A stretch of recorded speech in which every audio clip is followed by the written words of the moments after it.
Shalom, shalom. Ben, y'all made a mistake, bro. What up, my brother? We under one flesh, and I had to take in a deeper look intro. My fault, family. Oh, oh, This is one flesh, right? yeah, it's one flesh.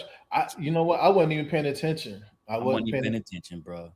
Hey, I ain't gonna front though. That deeper look. Oh, we're gonna take a deeper look into this one flesh There tonight. you So, go. Somehow we gonna merge it in, right? Oh hey, man, hey, get out hey, of here with that. they don't know if it's a mistake if we don't tell. There you go. There you go. Facts. Well, shalom, everybody. Again, we appreciate you all coming to another edition of One Flesh slash taking a deeper look. Into the one Uh, flesh. yeah, so we appreciate you all again. Yeah, If we can be heard nice and clear, please put a one in the chat. If we can be heard nice and clear, please put a one in the chat. yeah. If we can be heard. Man, how was your day, bro? It was chill. It was chill. My was it my offspring because they had a busy weekend Uh-huh. with the conference that was here from DreamCom and their social media stuff and stuff like that. So it was cool seeing my kids. I saw the Woodses before they went off to their flight. Three of them Okay. uh, went to do that, and Zay she just left us.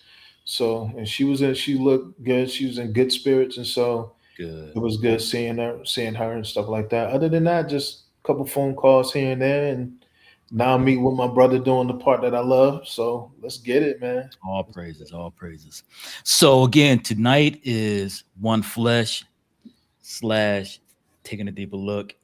Um, I had showed my brother a Man, before we get into that, before we get into that, real quick, we'll try not to be long.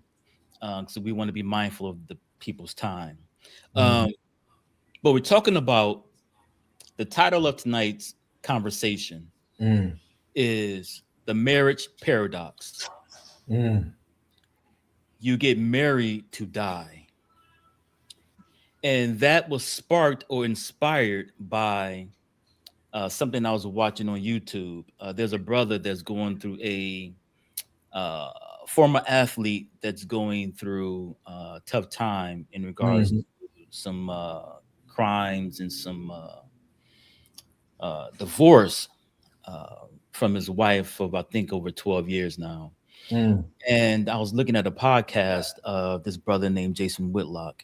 mm, He had a cast of people in there speaking, and a pastor said something, and I was like, "Whoa!" And it took me back, and I played that little portion to Yehukanan, and he was like, "Oh yeah, we can do something with this."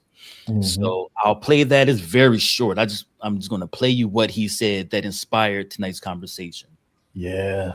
But before I get into that quick video, I just want to, since we're talking about marriage, I want to give honor and praise to the Heavenly Father and His anointed one and his spirit or his. Mhm.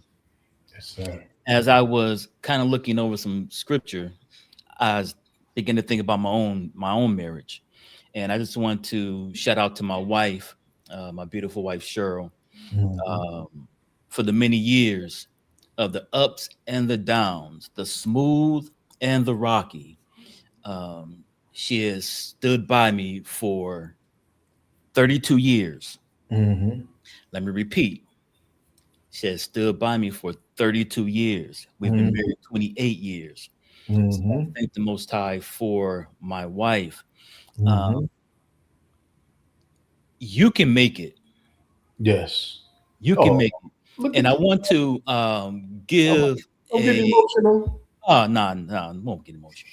Look at you. Um, Look what you said. yeah, right, right.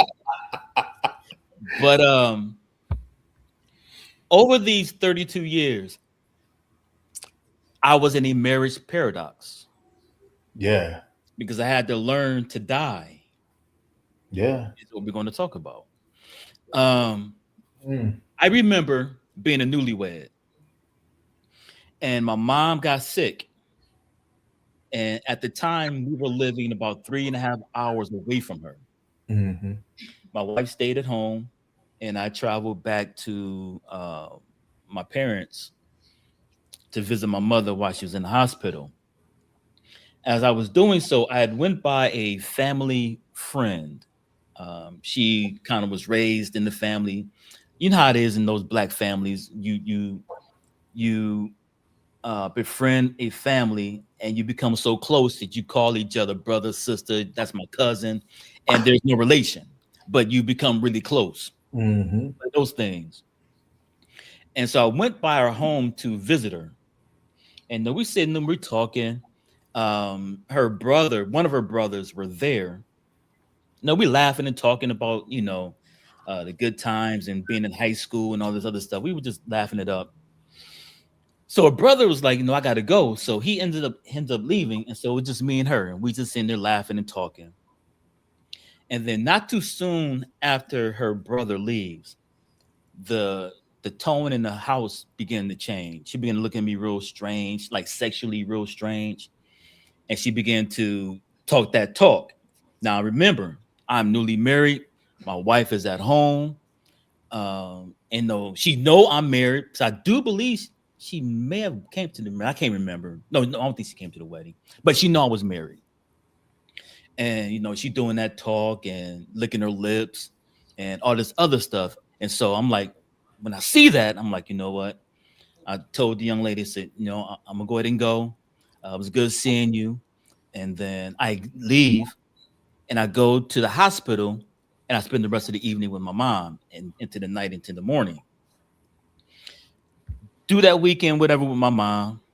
Uh, I then travel back home.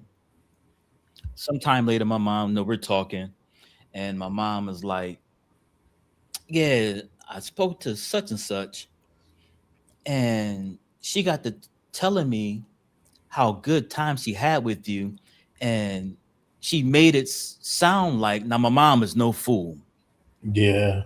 She made it That's sound like she didn't play. I stepped out on my marriage, and my mom began to laugh and began to chuckle because the one thing the young lady didn't know is when I left her place, I went straight to the hospital and stayed there all night. And so as the young lady's talking, my mother never told her to this day. Well, my mother's passed away now, but up until the time she passed, she never told her, "You're lying." She made my mother think that I stepped out on my marriage. But she didn't know that when I left her, I stayed with my mom all night. Mm. And I'm saying that to say this: when you learn to die to self, Mm-hmm. you won't get caught up in situations where you got to repent later, Mm. where you feel bad or you feel horrible. Mm-hmm. So that's kind of what we're going to talk about tonight. Um, Again, I want to show you a brief clip on how we were inspired with this class. Binyai, you want to say anything, bro? If I show this clip, You know what? One, I was a witness to you and sis from jump, so you ain't making nothing up. But two, go ahead and let's get to this clip, and let's get on with it after this clip. all right. Hmm. Fair use, fair use, and here we go.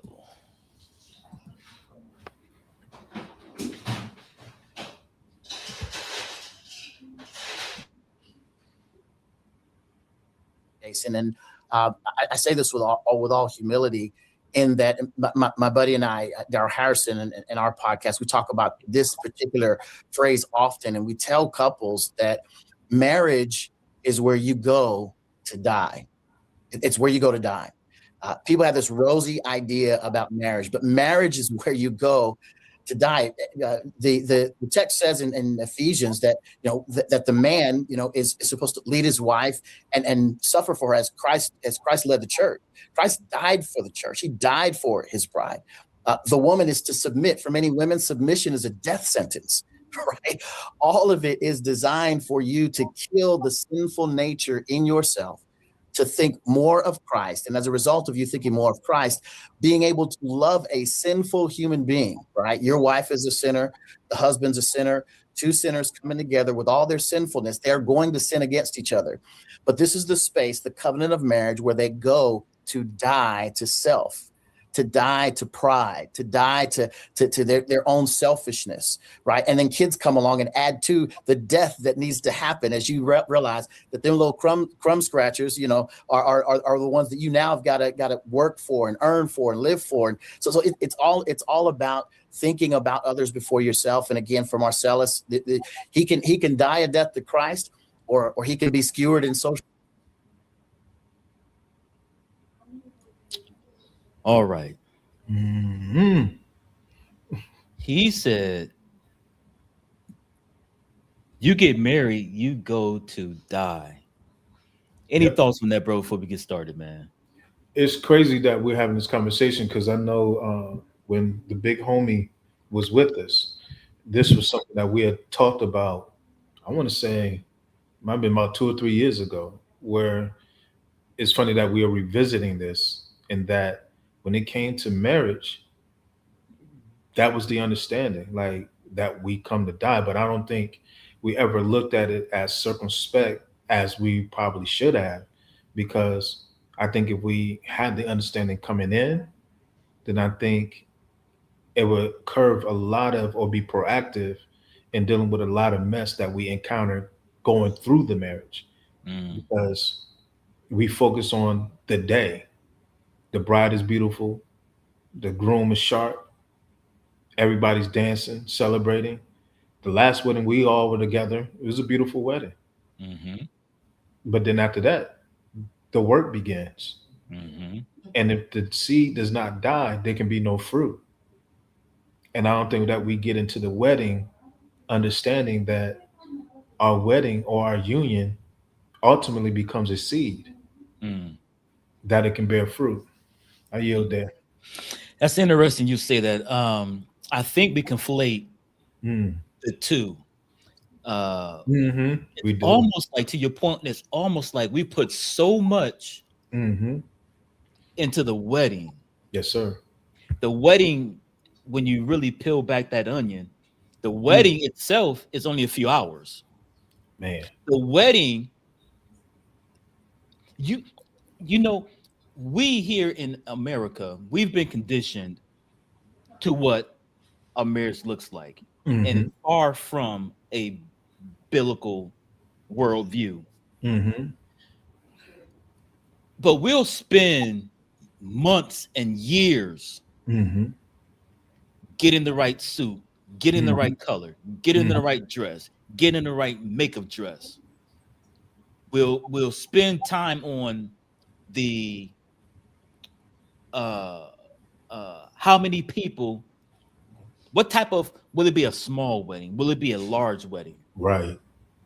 We spend so much time in what we're going to do after the wedding. Are we going to go on a honeymoon, or we're going to do this, we're going to do that? And we put all this effort and all this money or finance into a few hours. We got to get a cake. We got to get this. We have to get that. Now, don't get me wrong, Israel. Don't get me wrong, family. I'm not saying anything is wrong with those things. That's not what I'm saying. But we've been conditioned to put so much effort into the wedding until we forget the marriage. We forget that once the lights go out, once that last dance, once that last song is played, when the family and the friends go home, I'm stuck with this person. Yeah. Have I done my due diligence with this person? Matter of fact, before I even do the due diligence with the person, have I been honest with myself? We look at the wedding, and I'm speaking in general. We look at the wedding as though it's the marriage. Exactly. And when they say, "Will you marry me?" We're so happy. We tell everybody I'm engaged and I'm this and this and this. But we fail to do a deep dive into my past hurts, Mm-hmm. the lack of a father, the lack of a mother, the lack Mm-hmm. of a stability of family, the lack of a financial Mm-hmm. understanding, um, believing that love is all I need. I don't need a residence. I don't need transportation. I don't need finances. I don't need health insurance. I don't need a job.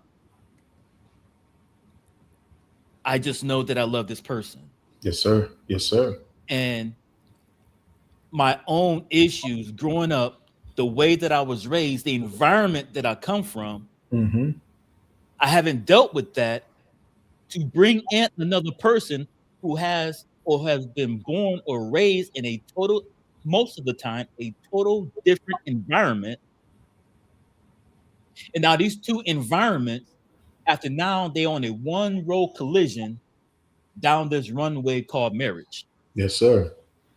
And it's not until we get in the marriage where now it's become a lifelong journey that I begin to find out things that I should have found out before I said I do or before I say yes. Mm-hmm. Am I making sense, bro? Bruh, can I give you the preset with it? A Go ahead. preset with it. Let me go to Luke 2 to because according to Ephesians 5, it said love as Christ loved the church and gave himself for it. Let me go to Luke 2 verse 51 and 52. This is after he went down for the Passover. I'm assuming this is the Passover. And his parents had left and they had to come back and get him. Mm-hmm. So verse 51, and it says, and he went down with them and came to Nazareth and was subject unto them. But his mother kept all these sayings in her heart. Here's the verse I want to focus on. And the king, we're talking about Jesus, and the king increased in wisdom and stature and in favor with God and with man. Reason why I went to that verse is because what happens with us, I'm going to speak for myself personally. We don't know who we bringing into the marriage. There's not enough time spent on, listen, I don't know. When I got married, I didn't know what was expected of a husband other than, yeah, I go to work, yeah, I provide, etc. But knowing the person, who is LaShawn? Who is he? Who is this man that Tamika is going to marry? Mm-hmm. No, what is he about? Where's his insecurities? What is his haunts, his hangups? You know, what spirit is he bringing? Because my wife had to deal with a lot dealing with me. Mm-hmm.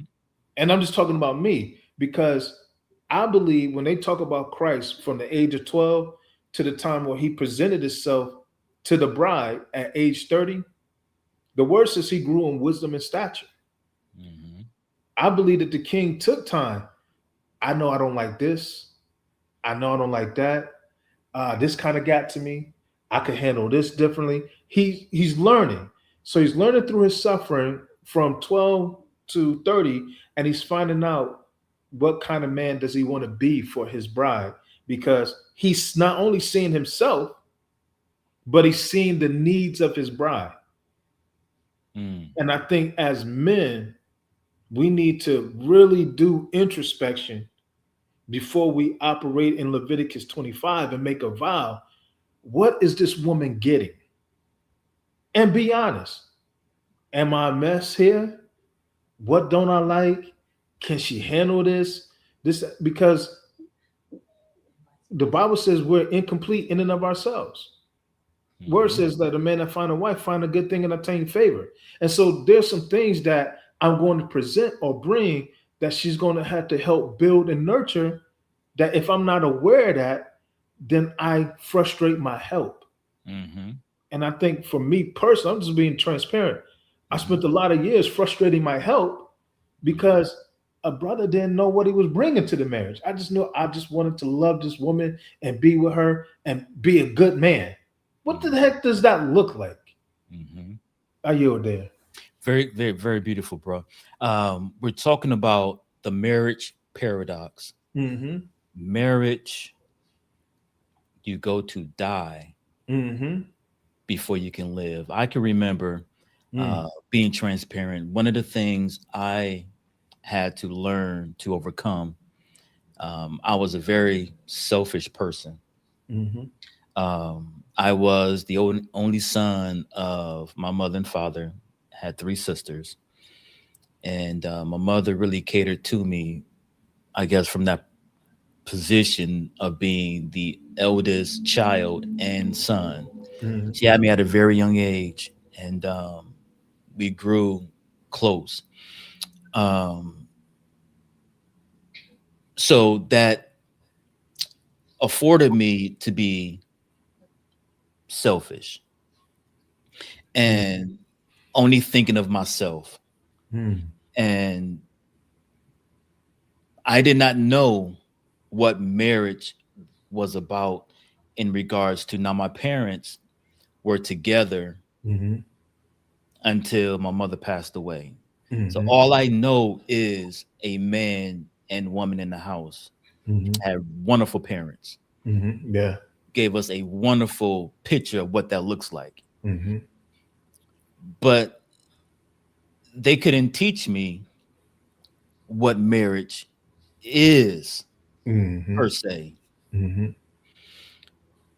So to your point, I got into this relationship with Cheryl at a very young age. Mm-hmm. And I walked into that marriage with me.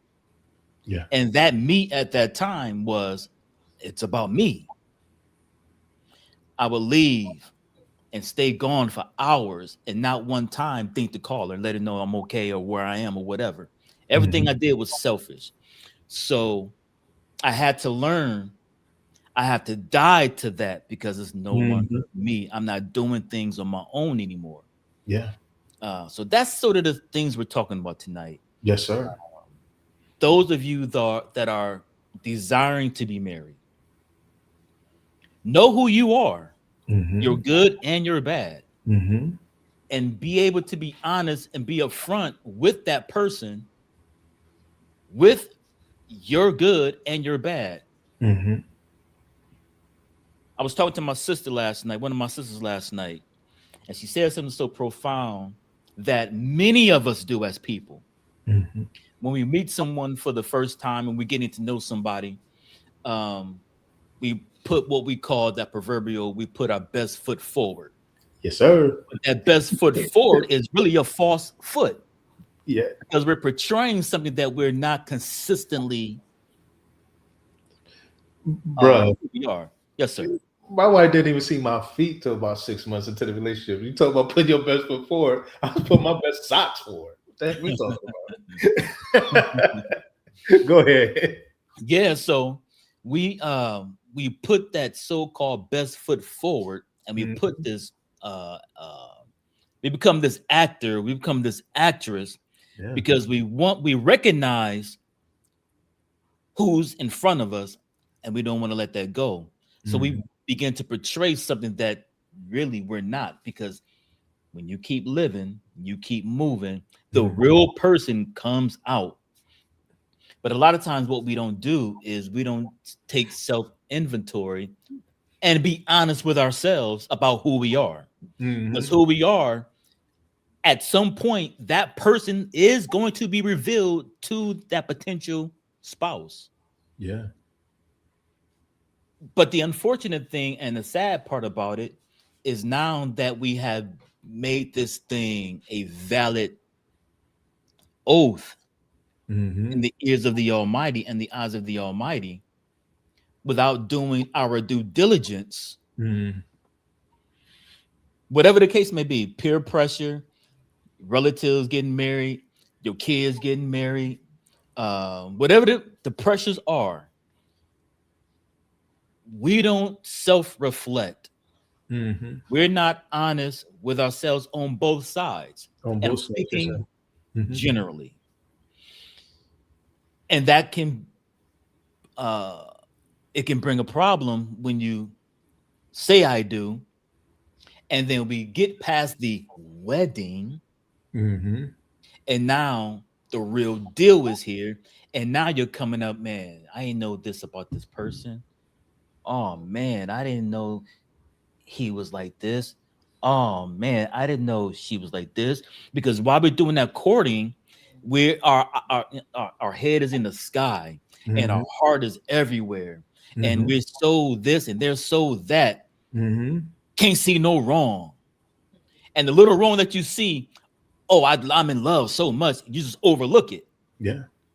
until you land in the bed with this person and you wake up and that same person is next to you. You be like, whoa, what did I do? Mm-hmm. So we're going to look at some scriptures and we're going to see how our husband, Mm-hmm. how he dealt with his bride. And we're going to be out your hair. Again, we appreciate you all coming to this One Flesh uh, podcast. I made a mistake. I had the deeper look intro in. So again, forgive me for that. That was my error. Stone him. Yeah, right. Man, when the music was playing, I'm like, wait, that ain't right. I'm like, I forgot dang, the One Flesh music. got it, man. I'm like, oh, this ain't right. But yeah, so Sister let me Tracy. pull up the scriptures. Sister Tracy said it. What you say, bro? You know what Sister Tracy said? Oh, I know Sister Tracy, but I know folks work and folks get sleepy. And I do want to be mindful of that. But yes, man. This is First Peter chapter 2, verse 21. And it reads, for even hereunto were ye called, because Mashiach also suffered for us. Mm-hmm. Here's what I want us to learn. Leaving us an example that ye should follow his steps. And so the perspective that we're looking at tonight, family, in this conversation is Mashiach as the perfect husband. Mm-hmm. And the response or responses from his bride.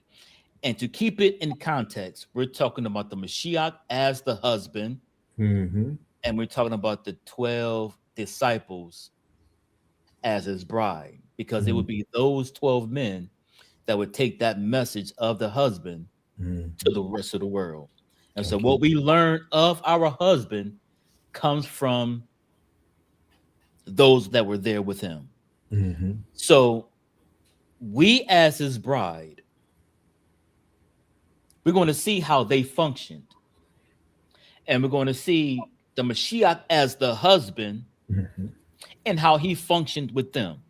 And from this conversation, hopefully we can extrapolate some of this information that we see from him and begin to apply it to our marriages and those that are preparing for marriage to take and use some of the things that we see from our husband.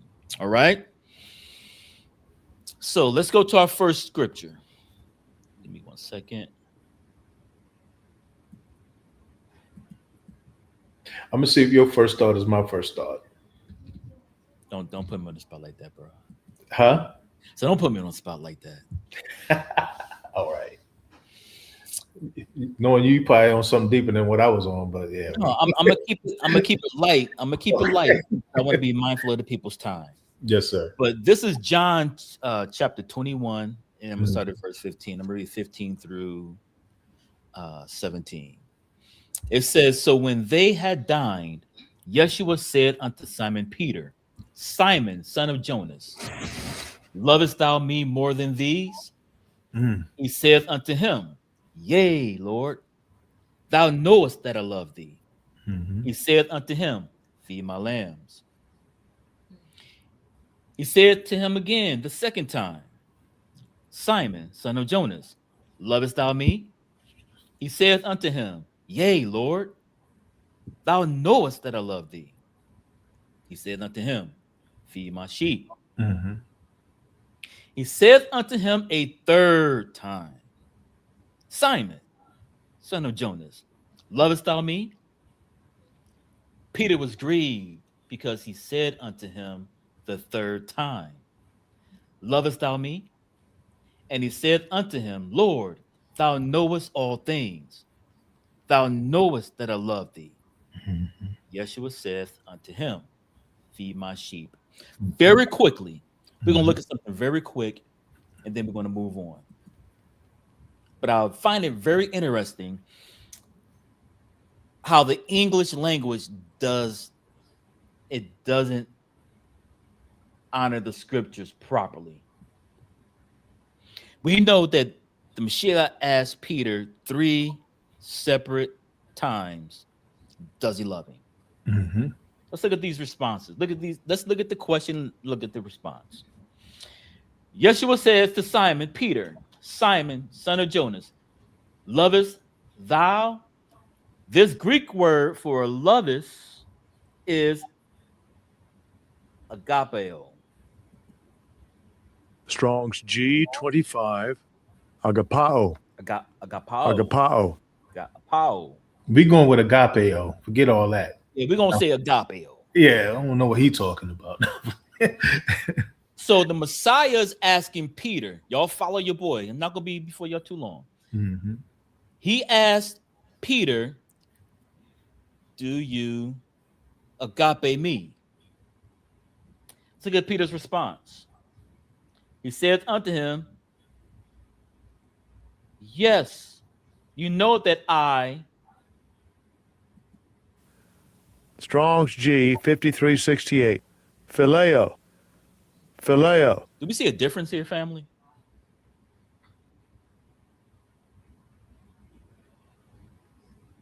My mother said something when she was messing with my dad. My dad was a little older than my mom, and she said early on in their relationship, she says, I have enough love for the both of us. Because she felt that my father was out doing his thing or didn't really care for her like she cared for him. And she said that I have enough love for the both of us. Do we see something different right here, family? And how the Messiah is looking at his bride versus how the bride is looking at the husband? Let me ask you a question. Yes, sir. And this just could be me speculating because I didn't know you was going this direction, but this is very good that you're going this direction. I love the fact you're breaking this down. Is it because it's a possibility, and just speculating, that Peter could have been fearful to answer agapeo because of what he had just previously did? Like, in other words, What did he do? I just denied him. He didn't deny him yet, did he? This Yeah. is before the denial. No, I thought this is after he denied him. This is before the denial. This is why he's telling him, do you love me? Right. He ain't been converted yet. I thought Christ had rose. Are you sure, brother? Mm-hmm. Oh, I got my timing off because I thought he died in chapter 20 of John. I can go back and read my Bible. I don't believe, bro. Give me a second. No, he died in the he died in the 19th and 20th chapter.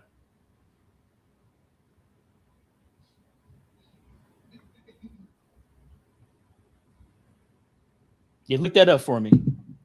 Yeah. You talking to me? Yeah. Yeah, this is Christ rose. Okay, so he's risen in 21. Yes, sir. Okay. I was just asking because to the point of to what you're bringing out, I find it very interesting that Peter answered phileo when I know he heard agape, or not in the Greek, but whatever the Aramaic or the Hebrew equivalent would be. I find that interesting. But go ahead. That was just me. Very interesting. Yeah. And so in the next verse,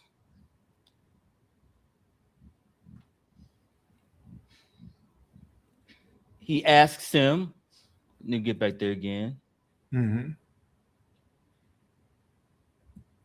Verse 16. He says to him again, Simon, do you love me? Christ used the same word, agape. And let's look at Simon's response. Mm. He says it again, Mm-hmm. aphileo. Let's look at the third time around. Christ asked him a third time. Look what Christ does, family. Look what word Christ uses.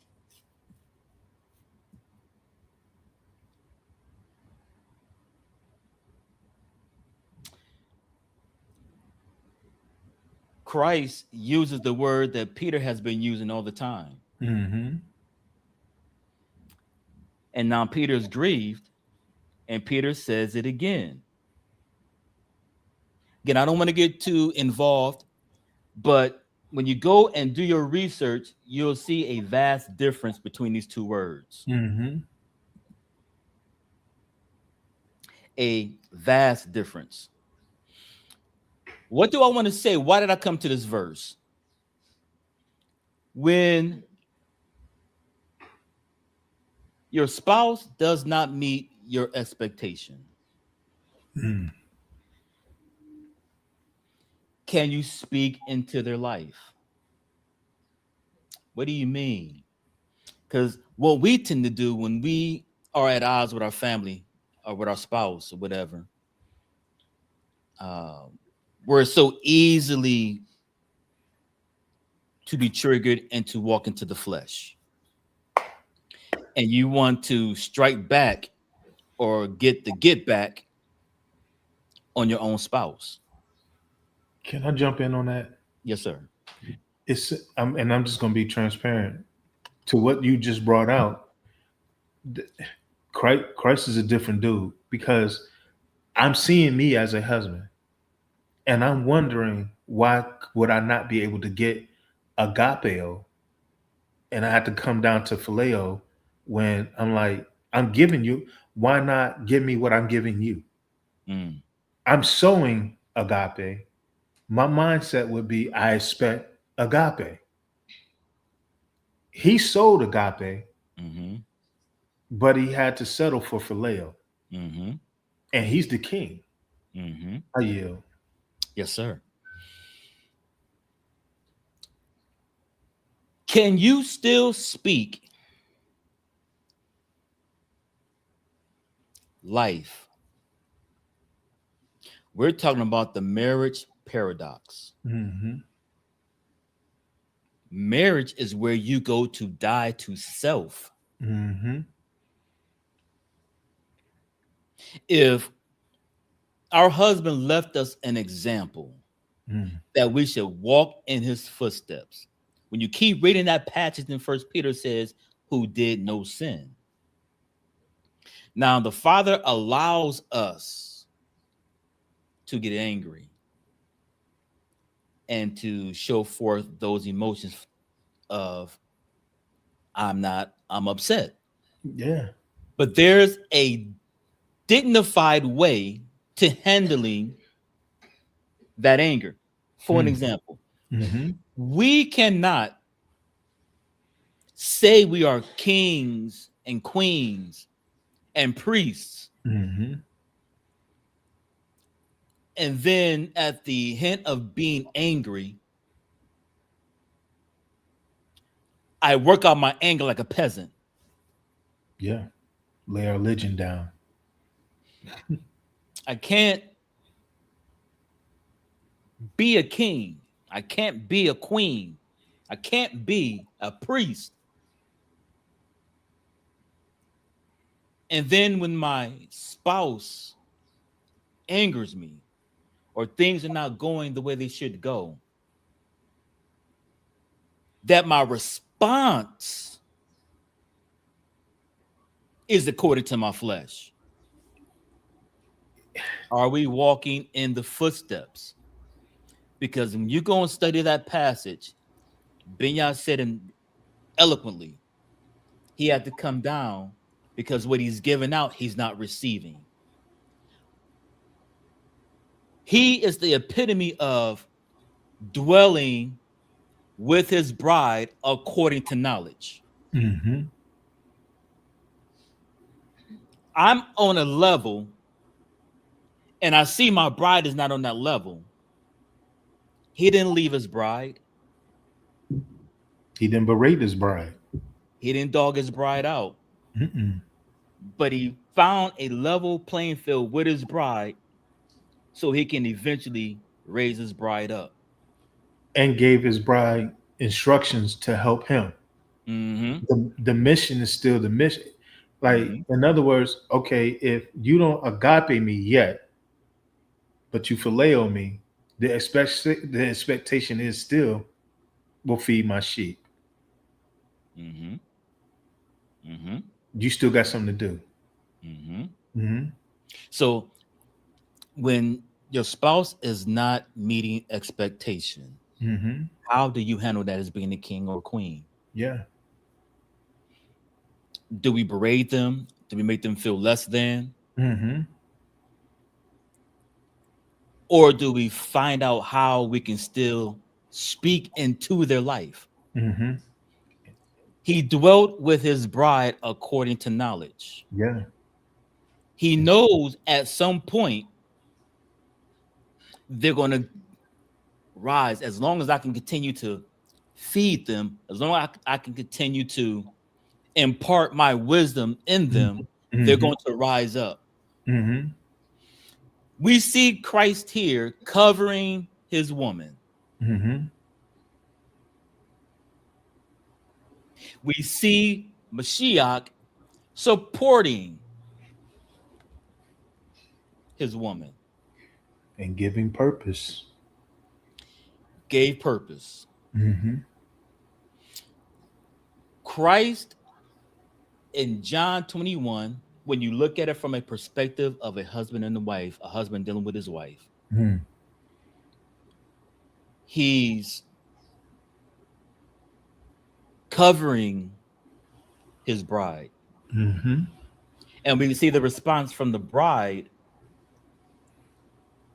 She's supporting because, yes, I love you. And yes, I'll feed your sheep. So we can see him covering his bride, and we can see her supporting him. Mm-hmm. Only if you can know or understand what I just said by that. Going back to Genesis, Yes, sir. the support. Yes, Did sir. you have a verse, brother, that you want to bring out? No, not so much a verse. It's interesting that you went this way because I was looking at, I was looking at it from a standpoint of to get to this point, what he had to do to get to this point. Whereas you went to the actual point of now he's fully prepared to be the husband that his bride needed him to be. I was looking at the preparation before the actual wedding to be married, and so I was looking at it from a totally different standpoint. But I'm going with where you're going because, yeah, he got to this point, and the way that he got to this point, I mean, is marvelous. I was So looking at Matthew 3. To your point, I was looking at Matthew 3, and I let's was go looking to at okay. I was looking at the baptism. Matthew 3. Yes, sir. What verse? Let me see. Go back to it. I'm sorry. When he got baptized. Matter of fact, we can just go to John 1.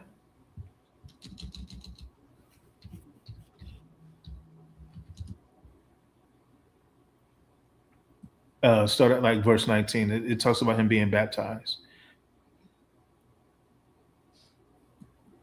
And it says, this is the record. This is the record of John, the Jews who sent the priests and the Levites from Jerusalem. Who art thou? And he confessed and denied. He denied not, but confessed, I am the Christ. I am not the Christ. And they asked him, and then he said, art thou Elias? And he said, I am not. Art thou a prophet? And he answered, no. Then he said unto him, who art? And then they said unto him, who art thou? That we may give an answer to them that sent us. What sayest thou of thyself? And he said, I am the voice of the one crying in the wilderness, make straight the way of the Lord, said the prophet Isaiah. And when and they which were sent were of the Pharisees, and they said to him, say unto him, why baptizest thou, if thou be not the Christ, or Elias, neither the prophet? John answered them, saying, I baptize with water, but there standeth one among you whom ye know not. He it is who cometh after me is preferred before me, whose shoe latchet I am not worthy to unlatch. These I'm loose. unloose. I'm sorry, I can't see it behind the words. He said these things were done in Bethbara beyond the Jordan, uh, where John was baptizing. The next day, John seeth the king coming unto him, and saith, behold, the Lamb of God, which comes to take away the sins of the world. And this is he of whom I said, after me cometh a man is preferred before me, for he was king before me. I'm sorry. Every time when it's low, the chat is in the way. I don't know how to do that. I think I got like dual screens or something over there. And I knew him not, but that he should be made manifest to Israel. Therefore, I am baptizing with water. And John bare record, saying, I saw the Spirit descending from heaven like a dove, and abode upon him. And I knew him not, but that he sent me to baptize with water, the same unto me, upon whom thou shalt see the Spirit descending and remaining on him. Same is he which baptized with the Ruach HaKodesh. And I saw and bear record that this is the Son of God. The reason why I went with the baptism piece is because, to me, as a man is preparing himself or preparing for the death certificate or getting in the process of the marriage, one, the word says he grew in wisdom and stature. But then two, he understood and grown in wisdom and stature. I need to, if I'm going to do a God thing, I need to connect to my God. And I think when he went and he did the baptism, that is what was indicative of his understanding. I'm supposed to be a husband to my bride. I'm going to marry my bride. But in order for me to do that, I need my God in order for me to do that. So he connected to his God first and foremost. And then he went into the wilderness. We understand according to Matthew chapter 4, I think it's verses 1 through 11, where he went and he died to himself first and foremost. He was made aware of his appetites. He was made aware of his weaknesses. He was made aware of any way that he could be tempted, tested, and tried. So that way, when he now encounters his bride, he's conquered the lust of the flesh, the lust of the eye, and the pride of life.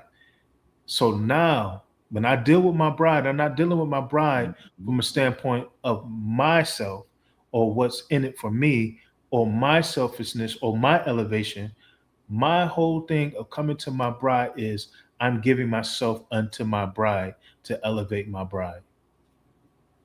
That's what I see when I look at the baptism, and that's what I see when I look at his temptation. So, could you expound a little bit on that from the perspective, looking at real life 2026, from a baptism perspective, being washed from the old man, the old way of thinking, to the new man? So, could you elaborate on what would that look like for me today if I'm trying to court or I'm trying to marry a woman today, or if a woman is trying to marry a man today? That's a good question. I think when we talk about what it looks like for a man today, the word, or even from a woman today. Oh, okay. I was talking about from a standpoint of Christ being the groom. The word talks about in the multitude of counsel there is safety, and to me, I think it's more important to have spirit-filled brothers around you that hold your feet to the fire, hold you accountable, that hold you to the washing of the word or this book of the word. Because remember, we're young men. Psalms 119 and 9. How can a young man cleanse his ways? Mm-hmm.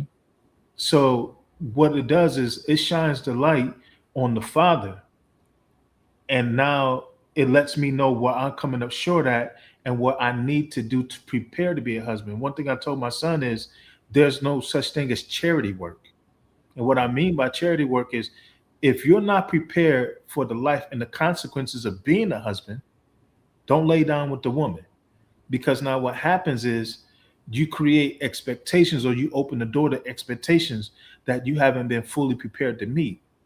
So now when you look at Christ, Christ is putting himself through a process, baptismal process, or in a sense, a understanding of whether it's sound counsel, sound teaching, somebody making him aware of his haunts, his hangups, strengths, weaknesses. What happens is he's now getting himself prepared to be the husband that this woman, that when he meets this woman, he needs to be. I Mm-hmm. think when we talk about our process as husbands, we just got married, and the lesson that you taught about out of First Samuel, bruh, that lesson was tough. Mm-hmm.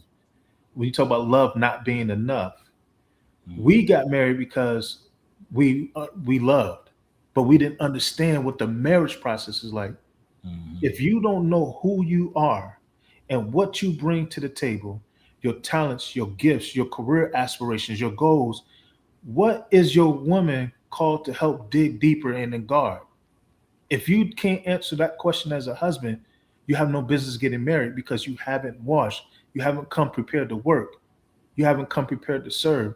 And so before you engage in covenant, you got to understand who you are. And I think when you look at Christ, one, he connected to our Father, but then two, he went into the wilderness and he found out more about himself in light of our Father. And I think that's the process that every aspiring husband should go through to set themselves up to being a more effective husband after the wedding. Mm. I don't know if I answered your Yeah, question, you but did. You did. And let me add this. yes, sir. The scripture says that women are silly and they're heavy laden with sins. Mm, And women have a propensity to see the truth, mm-hmm, but say, no, that's not the truth. mm, They can see clear as day, but because they want what they want, yeah. they overlook. Let me say this to you women that are aspiring to be married. Mm-hmm, The Most High gave you all something profound, and the world calls it a woman's intuition. mm, When you see what you see, believe what you see. yeah. The Messiah, our husband, again taught us, you shall know them by their fruit. And Mm-hmm, you know what a fruit is? A fruit is a result. You don't see the seed process. mm-hmm, You don't see the watering and the care of that thing, mm-hmm, but a natural fruit is a process from breaking up the fallow ground, mm, planting seeds, mm-hmm, watering the seeds, mm-hmm, pulling the plants away, mm-hmm, taking care of that seed so that it can grow whatever that fruit is. He mm-hmm. said you should know them by their fruit. Yes, sir. When he's snapping at you and he's saying certain things to you before you're married, Mm, believe what you see and believe what you hear. yeah. It doesn't get better. Mm. That's just It the gets start. worse. Yeah. So I'll end that there, but believe what you see. This is Luke 22, verse 33. We're going to hurry up and get out your hair. Yes, sir. We might pick this up because yeah, it's 9 o'clock. Yeah, we'll pick this up. I'll say this and then we'll pause it here and I'll give you the last words. This is Luke 22, verses 31 through 34. And it says, and the Lord said, Simon, Simon, behold, Satan has desired to have you, that he may sift you as wheat. But I have prayed for thee, that thy faith fail not. And when thou art converted, strengthen thy brethren. And he said unto him, Lord, I am ready to go with thee, both into prison and to death. And he said, I tell thee, Peter, the cock shall not crow this day before that thou shalt thrice deny that thou knowest me. Yes, sir. And he said unto them, when I sent you without purse and scrip and shoes, lack ye anything? And they said nothing. And here's point number 2. First Peter says that he left us an example, that we should walk in his footsteps. We see him talking to his bride, do you love me? I'm sharing with you. Are you sharing back with me? And in this passage, we see him covering his bride, seeing the adversary, seeing the desires, what the adversary wants to do to my husband or do to my wife. And because I have agape towards my spouse, I go to prayer to cover my spouse. Are we doing that in our marital relations?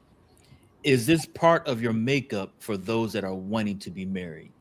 Are you willing to die to self and to put your spouse ahead of you? Both man and woman. Both men and women. To cover your spouse. Can you imagine a world where you have a husband covering his wife and the wife covering her husband? Man. Could you imagine a man being concerned about his wife and the wife being concerned about her man? But what do we see most of the time? The man is the man, the woman is the woman. I have my set of things, I have my set of things, and everything is separate. There is no union of anything other than coming together sexually. What's yours is yours, what's mine is mine. There is no combination, there's no combining of anything.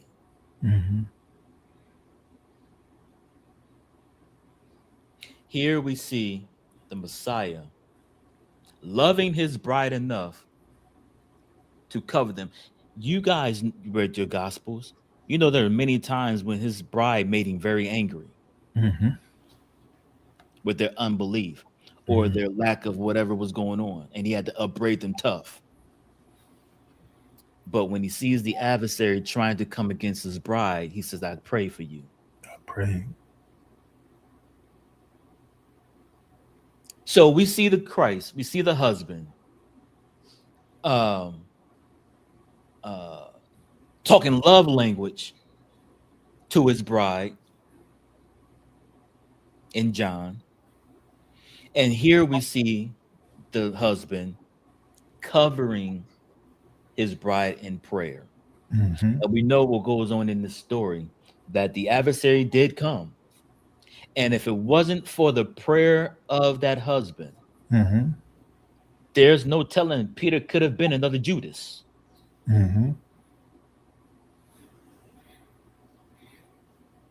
You don't know what you're protecting your spouse from when you pray for your spouse. Yes, sir. When we're dwelling with our spouse according to the understanding, knowing where they are, and coming to where they are until they're strengthened to come up where you're trying to take them. Either way. Mm-hmm. What I want to leave with you tonight, those of you that are already married, your marriage should be the beginning of your death. Yes, To sir. self, Mm-hmm. dying to pride, Mm-hmm. dying to selfishness, dying to whatever those things that would be a hindrance to the oneness of these two flesh. And those of you that are designed to be married, begin to look at yourself and to what Yehochanan said. Who am I bringing into the marriage? A lot of times we want to point the finger at other people. We want to look at the spouse and say, you. Mm-hmm. But sit down and be honest with me and see, who am I and what am I bringing to the marriage? Yes, sir. Am I bringing contention? Am I bringing a sassy lip? Am I bringing selfishness? Do I like sex? Because some women don't care for sex, or some men may not care for sex. And you might marry somebody that wants a lot of sex. Mm-hmm. We're going to have a problem. Mm-hmm. These are some things that we need to be discussing with Yes. ourselves. Who am I and who is coming into this marriage Yeah. with this other person? Mm-hmm. And be honest with yourself, and then be solidified in yourself. Mm-hmm. And whatever needs to be prayed out, whatever needs to be worked out, work those things out, because you do not want to bring hurt. You don't want to bring anger. You do not want to bring discouragement. You don't want to bring anything in your past that you have not dealt with into this union, because if it's not dealt with, it's going to be a thorn in these two flesh sides. Mm-hmm. So we would say, know who you are. Mm. And once you know who you are, be comfortable with who you are. And then my sister said, as I put that foot forward, I'm literally putting me. What you see is, this is me. Yeah. And I'm speaking of me personally. What you see on this podcast, you will see in real life. This is me. Yeah. I have no faces. Mm-hmm. I will tell you the truth. And one thing I will say, one thing I am working on for myself, I do not know how to eloquently say things.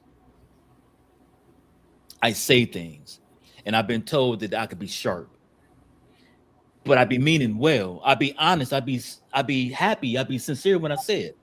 But I've been told I can be sharp with certain things, and so that's one thing that I'm trying to work on. Because I look at my wife. My wife can say the same thing, but she knows how to word it in such a way that it eases the cut. Mm-hmm. I'm trying to get there. So I'm saying that to say, when you know who you are and you're comfortable in who you are, Yes, sir. that can be conveyed to that potential spouse. Mm-hmm. Marriage is your dying to self. It's no longer you. You have someone else you have to think about. Mm-hmm. Your cares and your emotions, you have to be concerned about your spouse, because the Messiah says the two will become one in Yes, sir. agreement, in mindset, in purpose, in Yes, sir. will. Mm-hmm. But we can't bring these hurts and these mommy issues and these daddy issues and these financial issues Mm-hmm. and these things into this union. Mm-hmm. There's already a set plan of affliction that comes with being married. Mm. Don't bring old wineskins into the marriage, because what we do, as we said earlier, and then I'll be quiet and I'll give you the last floor, Binya. Yes, sir. When We have these baggages. We've been molested. Mm. We had alcoholic mommies and daddies. We Mm. had no mommies and daddies. I don't even know who my parents are. Mm. I've had cousins molest me. I've had whatever happened. I went down a crazy path and slept with all kind of women and slept with all kind of men, and I've done this and I've done that. Mm. And I come to Christ, so I say. But these things have not been dealt with. Mm-hmm. For true forgiveness hasn't been produced. There's no fruit. And so now I'm in that euphoria of I'm getting married. Mm-hmm. I'm preparing a wedding. I don't want us to get caught up in the preparation of the wedding Mm-hmm. and forget the marriage. Don't forget the marriage. Don't get lost in the wedding and don't put just as much energy as you put in the wedding into the marriage. And Mm-hmm. I'll yield after this. The wedding is a few hours. Mm-hmm. Marriage is until death. Mm. You have to choose wisely. Go ahead, my brother. You got the last words. Just to land back a little, and I'm gonna try to be as brief as possible out of respect for the time. And yeah, we got to do part two on this. But the scripture you just posted was so profound to me from a standpoint. He said, "But I prayed for you that your faith fail you not." Christ went through the wilderness. He had to die to himself in order to be in position that he didn't undo the word that caused his woman to have faith. Because if you recall the journey, and I had experienced this many times as a husband, where I could teach a word or teach a lesson, and my wife is looking at me because I've angered her or frustrated her, and she is not receiving anything that I taught, even though other people say, well, you taught a good lesson. But if the one that's closest to me is not receiving from me, it don't matter how good I look to everybody else teaching and it's profound and all that. But the woman that lives with me every day is in a place where she can't receive the word from me because I undid her faith.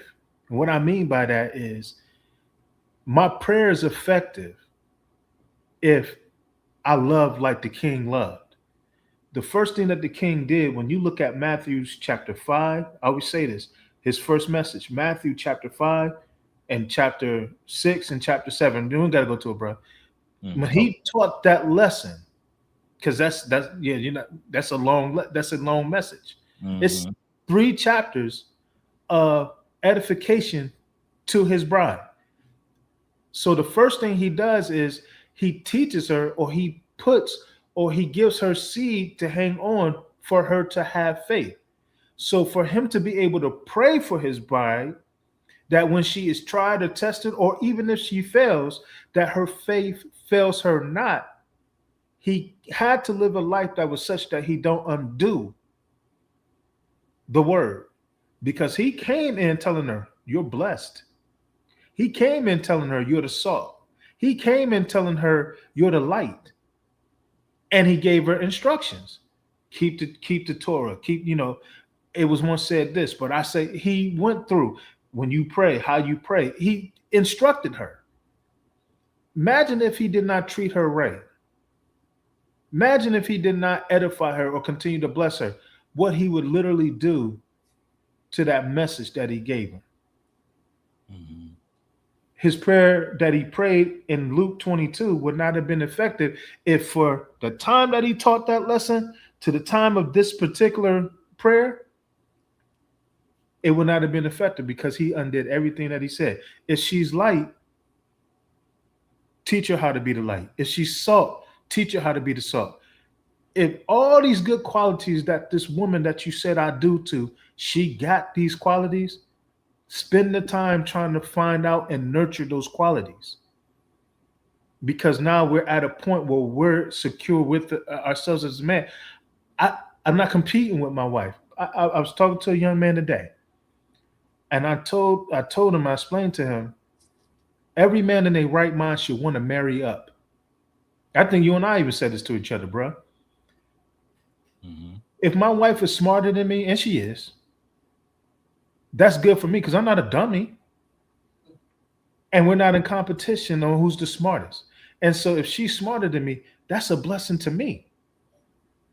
And so her smartness or her effectiveness in various areas doesn't take away from my intelligence. And we need to be fine with that and nurture that and grow that. And when you look at Christ, this is what Christ is desiring from his bride. This is what I spoke in Matthew 5, 6, and 7. So now when I pray, I don't pray just to pray. I pray according to what I spoke. This is what I expect from my bride, and this is what I'm going to nurture. I yield from there. If we, and I'll be quiet. This is with the assumption that you have two like-minded people wanting the same thing. Mm-hmm. We understand there are nuances and we can get off, but that's because somebody had a hard heart.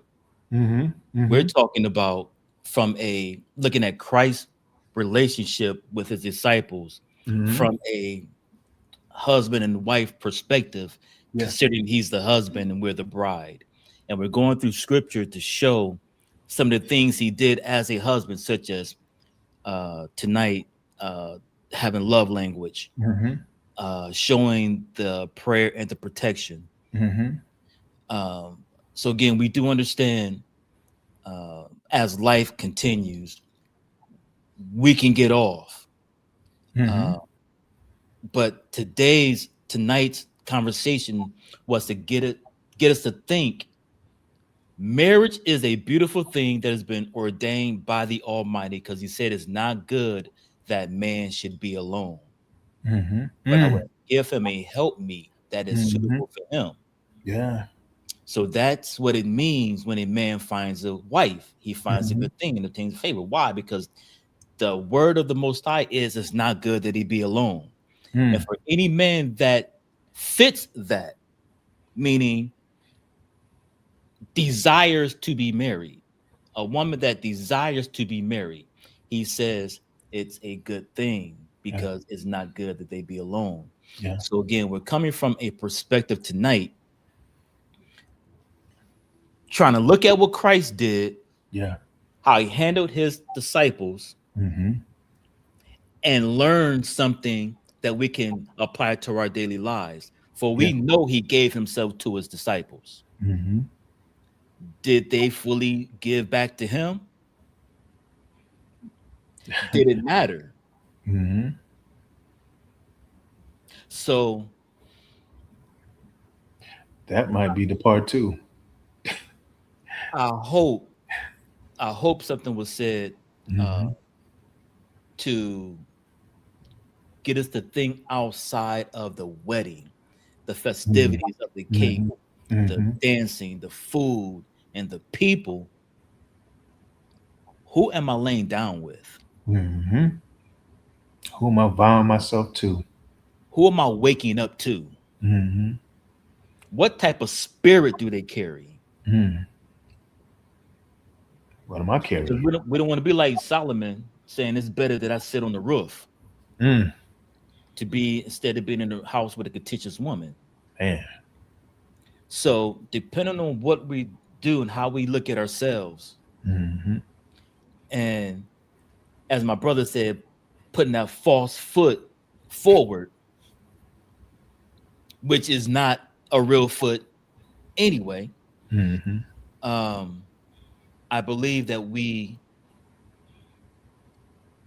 can come out further ahead when we're first honest with ourselves, and then that honesty we project it to that particular spouse and leave it up to them. I'm not willing to live with that. And be willing enough to move on. I think a lot of times we love this person, or we're infatuated with this person, or we see how this person can benefit us. So we'll put that fake false foot forward because we don't want to be truthful. Because if I be truthful, they'll be like, nah, I'm not gonna deal with that. Right. I'm gonna move on. Right. And so to keep them hostage, I won't be honest and be truthful. But I believe if we be truthful, we be honest first and foremost with ourselves. Yeah. Like for me, again, I've been with my wife 32 years, and I had to learn many things about who I was. And I thank the Most High that I didn't have a wife that said, you know what, I'm not gonna put up with that. But whatever she saw in me, it was worth her staying. And I got better, and I got better, and I got better because I love the Most High and I love my wife. And so I began to do self inventory on who am I and what am I bringing to the table? What am I bringing to this house? And so when I began to figure out, okay, this is things, if I don't change, it's going to be a problem in my marriage. And I began to love her enough to die to those things. And if we both on both sides can do that to one another, how beautiful can that union be towards the Most High? We'll be that great bow and arrow that we talked about last week Yes, sir. in the hands of the Almighty. And we can be equipped as a weapon, as a union, a weapon in the hands of the Almighty, right here on earth, making differences in the lives that we meet. So again, we understand there's a lot of nuance. It's an unexhaustible conversation. There are a lot of different moving parts. But we're speaking in general, looking at the life of Christ, Yeah. showing us how to be a husband and how our response as his bride, how it should look. And so we're trying. With that being said, we appreciate you all. And so we will pick back up on this hopefully next week, if the Father wills and allow us to. Any questions, any comments, we'll definitely put the link in the chat. If anyone have any comments, we'll do that real quick. Give me a second. Let me look for Sister Tracy's in all caps. Let me go ahead and get that link in the chat. We got marching orders. So I'll put the link in the chat if you want to come up and statement. But again, we appreciate you all coming to this podcast. And again, hopefully something was said to at least get us to think and go back and look at the scriptures and then do self-inventory. Have to. For those that want to be married and understand marriage, you're going to die. It's a death. The marriage paradox. Yeah, it's a death certificate. I gotta die before I live. I gotta die to myself. Those things that I know will cause issues in my marriage, I have to die to those things. I gotta die to those things. Must sacrifice. Like Ben Yah said, I gotta be baptized. I got to let some things go. Or else I'll bring that cancer into my marriage. Guilty. I'll bring that tumor into my marriage. Yeah. But I'll bring those hurts into my marriage. Say, bro. To your point, that's why the words say, in a multitude of counsel, there is safety. We get we don't want nobody in our business and all this other stuff. But if you got wise counsel, wise brothers, wise sisters that are around you, where you can have very real conversations before you even engage in an encounter, that's what the fellowship with the brothers and sisters is for. That's important, because these conversations need to be had. Like people just get married, but they never deal with their haunts, never deal with their hangups, never deal with their weaknesses. Put that, as JP said in the chat, the false foot forward.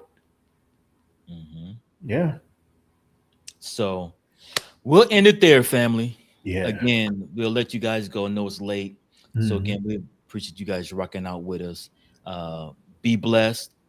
Walk in the favor of the Most High. Walk in His peace. Walk in His shalom. Mm. Walk in His spirit. Love yourself. Love your spouses. Love your family. Love Israel. We love And y'all, again, family. we love y'all. Mhm. Shalom. Shalom, family.